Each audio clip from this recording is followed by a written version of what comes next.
Jesus, Divino Mestre, mais uma vez estamos reunidos na Casa de Conselheiro para mais um estudo, que o Senhor possa estar entre nós, mas também estar entre todos os nossos irmãos encarnados e desencarnados do nosso planeta, desenvolvendo, nos trazendo paz, harmonia, equilíbrio, saúde, que possamos ser envolvidos neste ambiente de paz, de alegria, que possamos estar em sintonia com os trabalhadores da casa e que esse estudo possa nos fazer refletir, nos desenvolver e nos tocar para a transformação que devemos ter para nos melhorar. Envolve a irmã encarregada do estudo da noite para que ela possa ser inspirada para mais esta noite de trabalho, que assim seja. Graças a Deus. Boa noite, irmãos. Meu estudo da noite de hoje é Evangelho segundo o Espiritismo de Allan Kardec, no capítulo 28, Coletânea de Preces, os itens 18 e 19. Para pedir a corrigenda de um defeito. 18. O prefácio. Os nossos maus instintos resultam das imperfeições do nosso próprio espírito e não da nossa organização física. A não ser assim, o homem se acharia isento de todas as suas responsabilidades. Então, o livro Vivendo o Evangelho, no volume 7, na lição 351, Defeitos Morais, nos diz que estômago não responde pelo excesso à mesa. O fígado não é causa de mau humor. Hemorroida não é pretexto para agressão. Calo doloroso não explica intolerância. Defeito físico não justifica revolta. Sexo não conduz à libertinagem. Dor de cabeça não é motivo para irritação. Fome não tem parentesco com a gula. Indisposição cíclica não é culpada de grosseria. Língua não planeja a intriga. Punho não é razão da bofetada. Maus instintos nascem do espírito ainda imperfeito. O organismo físico é apenas instrumento da sua manifestação. Atribuir, pois, ao corpo os defeitos morais, se de nós depende a nossa melhoria, pois todo aquele que se acha no gozo de suas faculdades tem, com relação a todas as coisas, a liberdade de fazer ou de não fazer. Isso corresponde ao nosso livre-arbítrio. Nós temos a liberdade de escolher o que é bom e o que é mal para nós. Para praticar o bem, de nada precisa senão do querer. Então, se de nós depende a nossa melhoria, nós precisamos descobrir, identificar em que nós erramos, onde estão as nossas imperfeições. No livro do Evangelho segundo o Espiritismo, no capítulo 5, Bem-aventurados aflitos, no item 4, nos diz as causas atuais das aflições. Nos diz que de duas espécies são as vicissitudes da vida. Elas promanam de duas fontes bem diferentes. Uma tem sua causa na vida presente, nas coisas que fazemos, os abusos que praticamos, as imperícias que realizamos, e a outra fora desta vida, quer dizer, nas vidas anteriores, nas vidas passadas. Remontando-se à origem dos males terrestres, reconhece-se a que muitos são consequências naturais do caráter e do proceder dos que a suportam. Quantos homens caem por sua culpa, sua própria culpa? Quantos são vítimas de sua imprudência, de seu orgulho e de sua ambição? De nós depende o nosso bem ou o mal-estar. Quer dizer, nós é que escolhemos se vamos praticar o bem ou praticar o mal. Bom, como então praticar o bem? Bom, no Evangelho segundo o Espiritismo, ainda no capítulo 5, Bem-aventurados os aflitos, no item 5, nos diz o seguinte, que a lei humana atinge certas faltas e as pune, né? E o condenado reconhece que ele realmente praticou aquelas faltas e sofre as consequências do que fez. Deus, porém, quer que todas as criaturas progridam e não deixa impune nenhuma falta, nem qualquer desvio do caminho reto.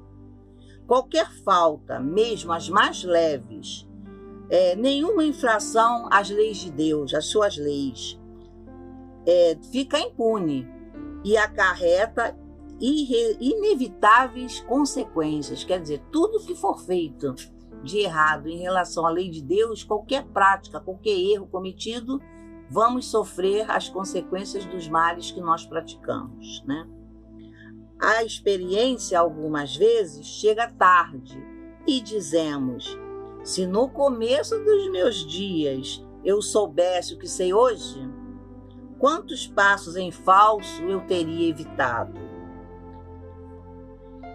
Outra coisa também dizemos, se houvesse de recomeçar, conduzir-me-ia de outra maneira. Quer dizer, se eu pudesse saber anteriormente, antecipadamente, tudo de errado, tudo, reconhecesse os meus erros e faltas, eu não cometeria mais nenhum erro, ia me conduzir de uma maneira completamente diferente.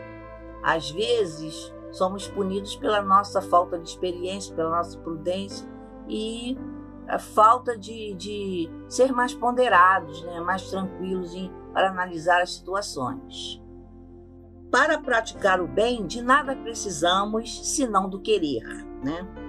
Então, no capítulo 19, no item 12 do Evangelho, na lição que fala sobre a fé transporta montanhas, eu faço essa pergunta. Então, como nos conduzir? Bem, nos diz que existe a fé, né? A fé é humana e divina. Item 12. No homem, a fé é o sentimento inato de seus destinos futuros.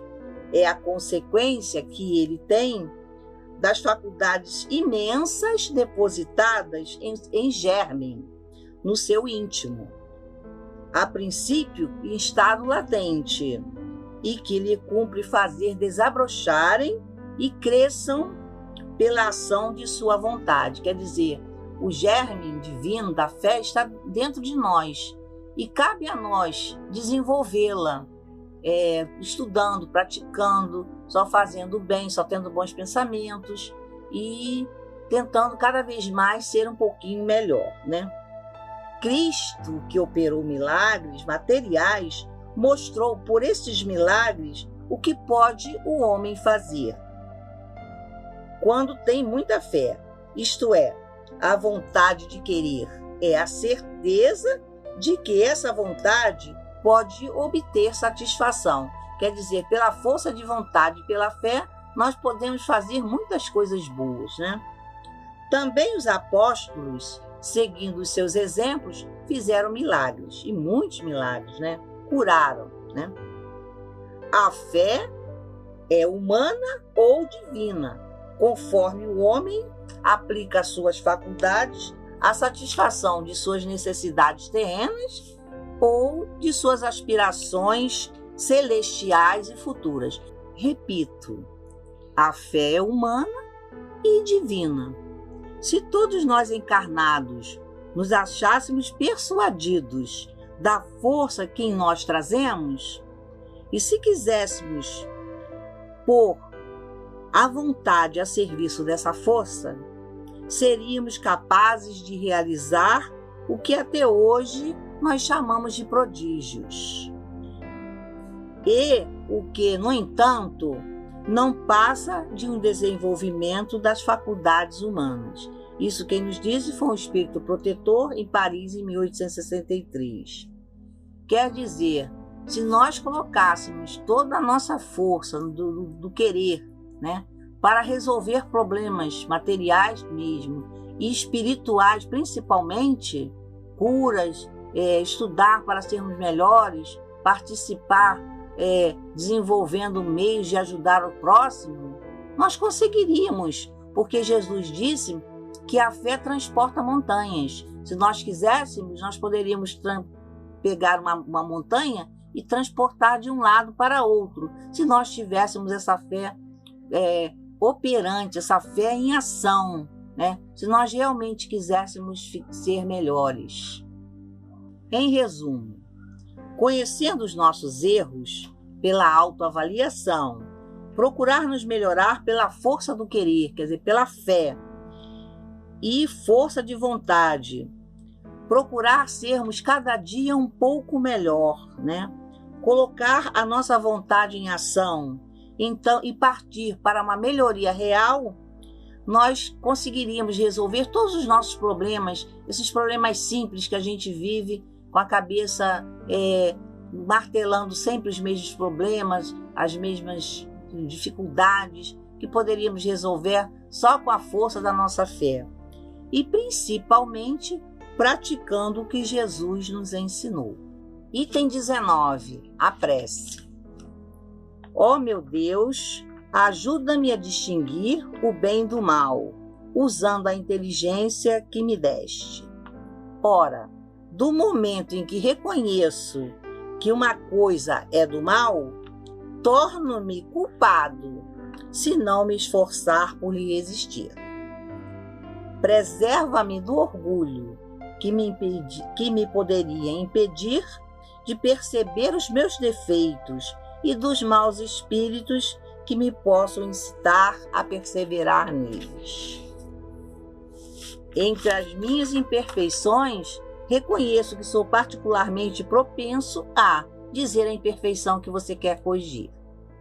E se não resisto a esse pendor, é porque contraí o hábito de a ele ceder. Não me criaste culpado, pois que és justo, mas com igual aptidão para o bem e para o mal. Se tomei o caminho do mal, foi por efeito do meu livre-arbítrio. Todavia, pela mesma razão que tive a liberdade de fazer o mal, tenho a de fazer o bem e, conseguintemente, a de mudar de caminho. Meus atuais defeitos são restos das minhas imperfeições que conservei das minhas precedentes existências. São o meu pecado original, de que me posso libertar pela ação da minha vontade e com a ajuda dos espíritos bons. Bons espíritos, que me protegeis e, sobretudo, tu, meu anjo guardião, para pedir a força de resistir a uma tentação. Itens 20 e 21. 20 é o prefácio. Tuas origens pode ter qualquer pensamento mau, a própria imperfeição da nossa alma ou uma funesta influência que se exerça sobre ela. Neste último caso, há sempre indício de uma fraqueza que nos sujeita a receber essa influência. Há, por conseguinte, indício de uma alma imperfeita. De sorte que aquele que venha a falir não poderá invocar, por justificativa, a influência de um espírito indesejado, estranho, visto que esse espírito não o teria arrastado ao mal se o considerasse inacessível à sedução. Quer dizer, que a própria pessoa o chamou através de seus maus pensamentos, de suas más ações, de coisas que o agradavam. e ele, por isso, achou por bem fazer companhia a esse irmãozinho que o agradou tanto, né? Quando surge em nós um mau pensamento, podemos, pois, imaginar que um espírito maléfico está a nos atrair para o mal, mas a cuja atração nós podemos ceder ou resistir. Devemos, ao mesmo tempo, imaginar que o nosso anjo guardião e o nosso espírito protetor estão nos influenciando para nos afastar da má companhia, né?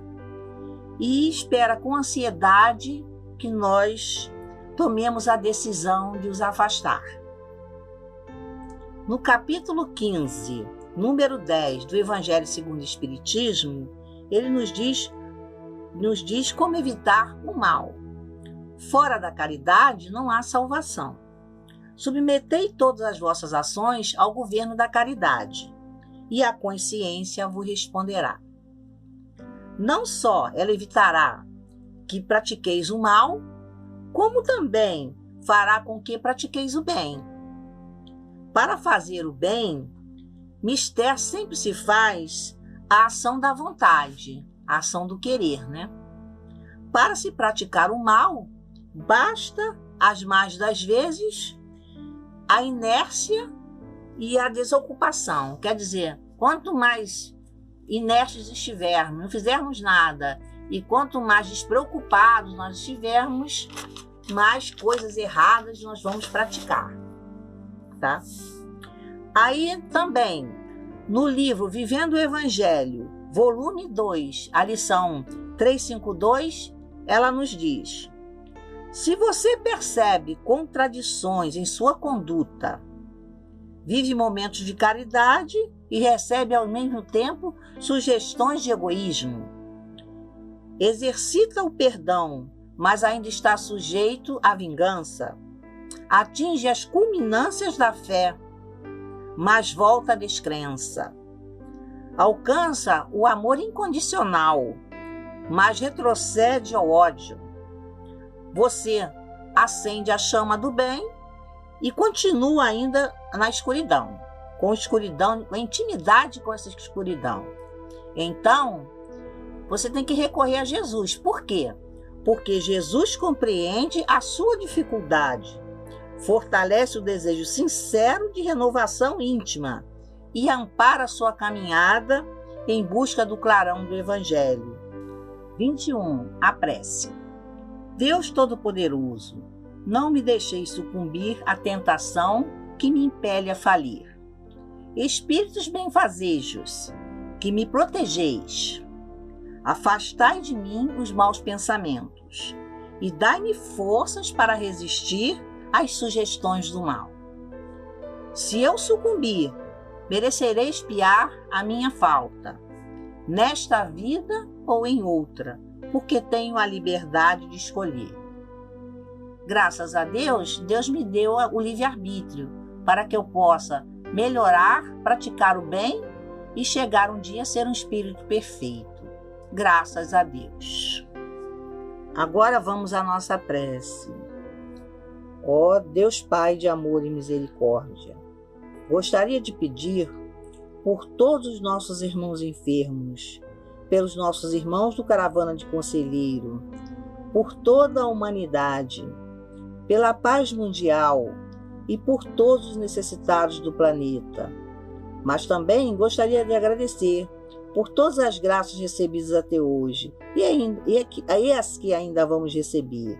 Graças a Deus.